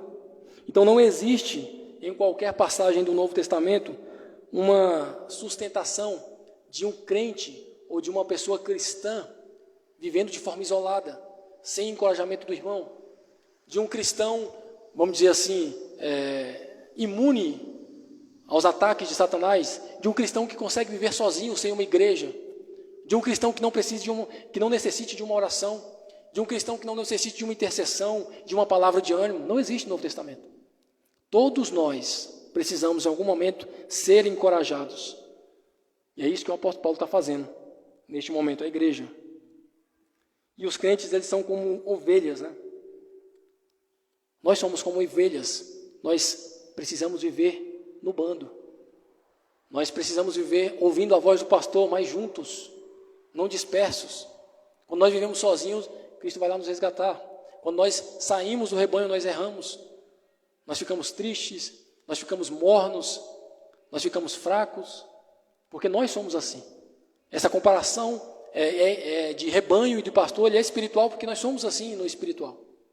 Nós precisamos viver coletivamente como igreja, né? Nós cristãos como soldados, como pessoas que estão utilizando essas armaduras, nós precisamos estar juntos, né? Como esse exército, como essa comparação que o apóstolo fez, para ter essa guerra vencida. E no finalzinho, 23 e 24, ele vai trazer a bênção. E ele vai mostrar que nós somos o povo mais abençoado do mundo, mesmo estando em guerra espiritual. Ele trouxe ali aspectos da guerra espiritual, mas ele vai dizer que nós somos o povo mais abençoado. E por quê? Porque ele diz assim, ó, paz esteja com os irmãos e também o amor com fé, da parte de Deus Pai e do Senhor Jesus Cristo. E graça esteja com todos os que amam o nosso Senhor Jesus, com amor sincero. Em algumas versões diz com amor que não se abala.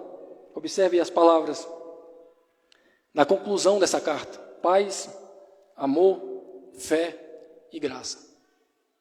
Agora percebe, irmãos, o apóstolo Paulo está numa situação de prisão. Ele está numa situação de guerra espiritual. Ele luta contra a sua carne, ele luta contra as investidas de Satanás. Ele está numa situação ali talvez insalubre, talvez passando por alguma dificuldade física. Mas perceba o encorajamento final: paz, amor, fé e graça.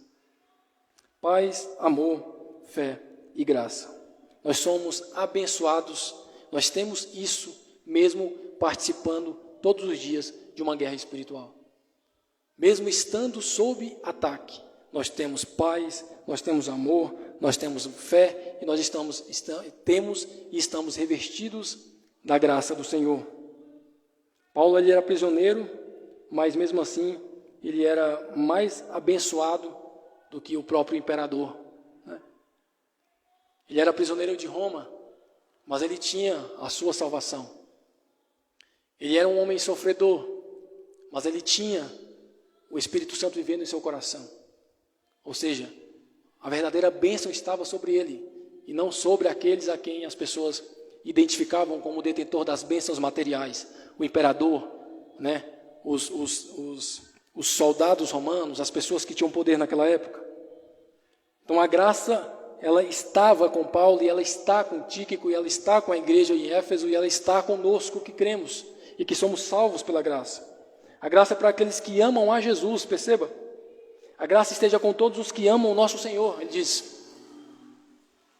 A graça é para com aqueles que amam Cristo. A graça é para crentes, é para convertidos, é para pessoas que foram regeneradas. E perceba, com amor sincero, um amor que não se abala. Esse amor, essa fé e essa graça é para esse tipo de pessoas. E nós estamos incluídos nesse povo. Nós estamos incluídos nessa carta. O apóstolo Paulo ele finaliza dessa forma, trazendo essa batalha espiritual. Mas para nós finalizarmos essa carta, para a gente fazer um breve resumo, e aqui eu vou ser bem rápido. O apóstolo Paulo ele começa preso. Capítulo 1 ele vai trazer um fundamento de que qualquer situação que nós estejamos, qualquer situação que nós nos encontramos, qualquer situação que você pareça estar e você interprete como algo ruim, você está no controle de Deus. É isso que ele traz no capítulo 1. Ele vai dizer que nós somos eleitos antes da fundação do mundo para sermos santos. Ele vai dizer que nós somos predestinados para sermos filhos em Cristo, amados, no amado. Então ele vem tranquilizar aquela igreja, capítulo 1. Ele vai dizer que o Espírito Santo está selado no nosso coração no final do capítulo 1. E que todo aquele que tem Cristo como seu Salvador é um salvo. É uma pessoa que tem a sua segurança de salvação. Porque o Espírito Santo garante isso. Estamos selados para o dia da redenção. É isso que ele diz no capítulo 1. Tranquilizando aquela igreja. Estou nessa situação, mas calma. Tudo acontece porque Deus tem um plano. Eu faço parte desse plano. Você faz parte desse plano. A igreja em Éfeso faz parte desse plano. Então, primeira coisa, se acalma. Aquele que escreveu a história, ele sabe como termina, ele nos mostrou como termina, nós temos o spoiler do final, então se acalme. Ele vai trazer isso no primeiro capítulo, capítulo 1. Aí no capítulo 2 ele vai entrar dizendo assim, nós somos depravados, nós estamos mortos nos nossos pecados e delitos. Você e eu, todos nós somos assim, não tem ninguém especial. Todos nós somos pecadores em série, até que um dia o Senhor nos trava, faz com que nós paramos de pecar, né? Abre os nossos olhos, nos resgata, né? Nos vivifica, é o termo que ele utiliza. E aí nós passamos a enxergar a veracidade do Evangelho, nós passamos a enxergar a verdade do Evangelho. Isso é no capítulo 2. Ele vai dizer assim, calma, que isso também que acontece não é porque você é bom. Lá no capítulo 2, verso 8. Não é porque você teve boas obras. Lembre-se, você foi eleito antes da fundação do mundo para as boas obras. Então as obras aqui ela é consequência da graça, ela é consequência da sua salvação. Ele vai dizer, né, nós somos salvos pela graça mediante a fé, isso não vem de vós, é dom de Deus. Então ele vem trazendo essas explicações. E aí ele vem trazendo a explicação de que a igreja ele é corpo de Cristo. E ele vai dizer assim, calma, todos vocês aí, não fiquem com essa divisão de quem é melhor, de quem é pior, de você é judeu ou não, porque não existe mais esse muro de inimizade. Porque lembre-se, vocês foram escolhidos antes da fundação do mundo. E vocês têm o Espírito Santo no coração de vocês selados. Então parem com isso. Não coloque a salvação nas suas mãos. Não tente concorrer com Deus. Porque até aquilo que você faz foi planejado pelo Senhor. E de forma alguma você deve resistir ao seu irmão. Você deve ter preconceito com o seu irmão porque ele faz parte do corpo de Cristo. Isso no capítulo 3, ele vai falar da igreja. Aí no capítulo 4 ele continua falando da igreja, da superioridade de Cristo, de como Cristo nos redimiu, de como ele morreu, de como seu sangue foi aspergido, para que nós pudéssemos ser salvos. Aí no capítulo 5, final do capítulo 4 para o capítulo 5, ele faz uma transição de teoria para a prática. Ele começa a dizer assim, agora a gente vai para a prática, não faça isso. Todos vocês estavam extraviados, vocês pecavam demais, vocês eram assim, mas agora vocês não são. Então começa a viver dessa forma. Começa a parar de mentir, começa a parar de roubar, começa a parar de furtar, começa a parar de ter todo tipo de adultério. Aí ele começa a dar orientações práticas. Aí ele começa a falar praticamente entre pai e filho, entre marido e mulher, entre servo e o seu senhor. Ele começa a trazer instruções práticas. E aqui no finalzinho ele vai dizer assim, tudo isso a gente precisa ter isso em mente, mas tudo isso precisa ser levado em consideração a uma guerra espiritual que está acontecendo. Porque você só vai se manter de pé.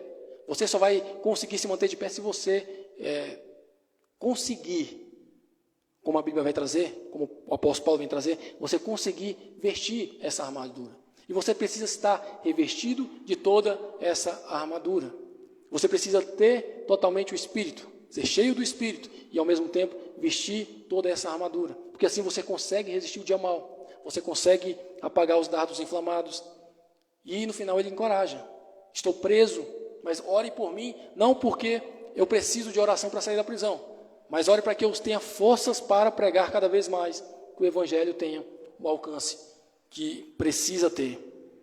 Ele finaliza nos abençoando e abençoando aqueles que amam Cristo verdadeiramente. Então essa carta ela vem trazer doutrinas, dentre elas, doutrina da eleição, doutrina da predestinação, doutrina do Espírito Santo, né?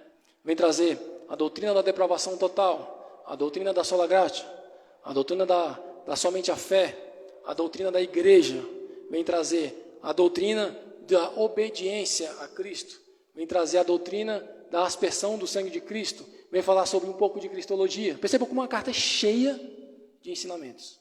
Vem trazer assuntos práticos, vem trazer assuntos espirituais, vem trazer uma guerra espiritual que existe e que muitos naquele tempo não acreditavam, ou superestimava, ou subestimava. Então o apóstolo Paulo ele faz um apanhado e essa carta nos ensina muito.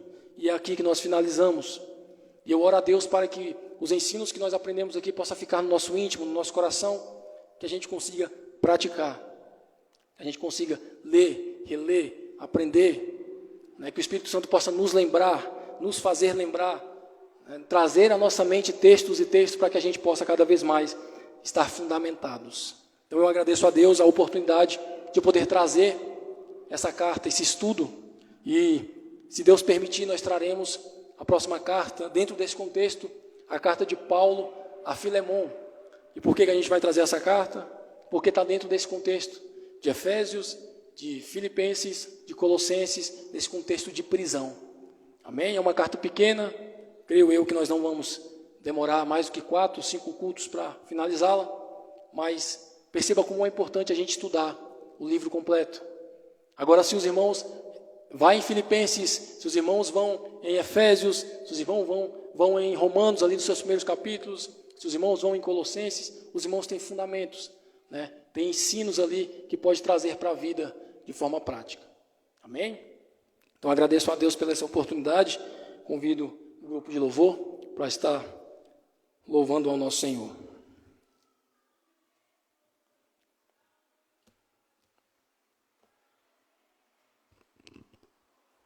Boa noite, irmãos, graça e paz.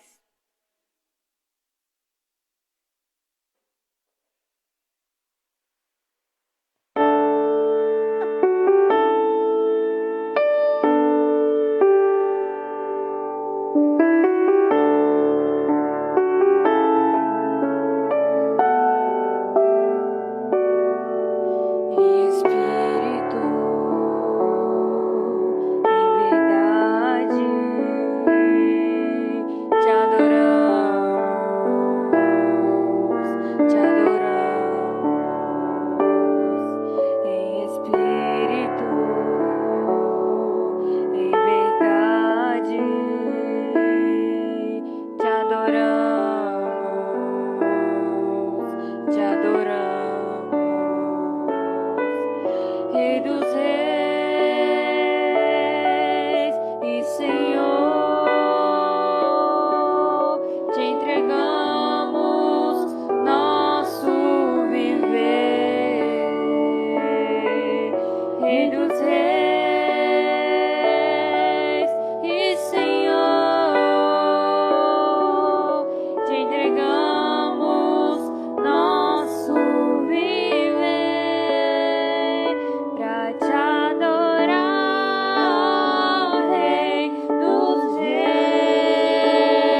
Amém, irmãos. Glória a Deus. O que dizer, né?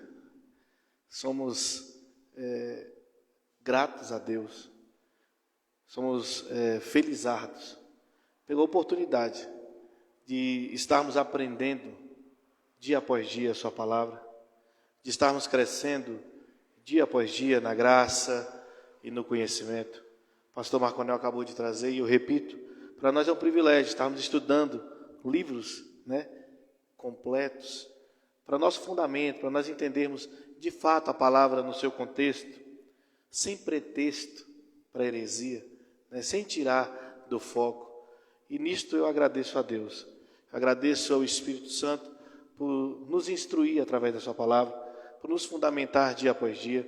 Nós acabamos agora uma carta maravilhosa, que é a carta aos Efésios, né? O pastor Júnior estava me confidenciando agora há pouco, que mês que vem faria 1 ano que o pastor tinha iniciado essa carta, né? Vejam, 6 capítulos, 1 ano, quase, né, 11 meses, mais profundo, né, de bastante conhecimento, como o pastor trouxe, bastantes doutrinas, muitas que nós outrora ouvíamos de maneira pervertida, né, tirado o foco do seu contexto, como o texto de hoje, como o pastor trouxe na introdução, um texto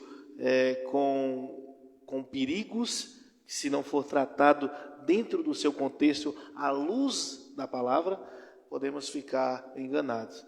Então Deus tem nos orientado, Deus tem nos trazido a sua palavra, e somos gratos por isso. Eu quero agradecer a presença de cada irmão e cada irmã nessa noite, a todos que nos acompanharam nas redes sociais, lembrá-los que todos os domingos às 18 horas nós estamos aqui na quadra 10, lote 15, no setor oeste do Gama, ao lado do centro de imagem do Gama.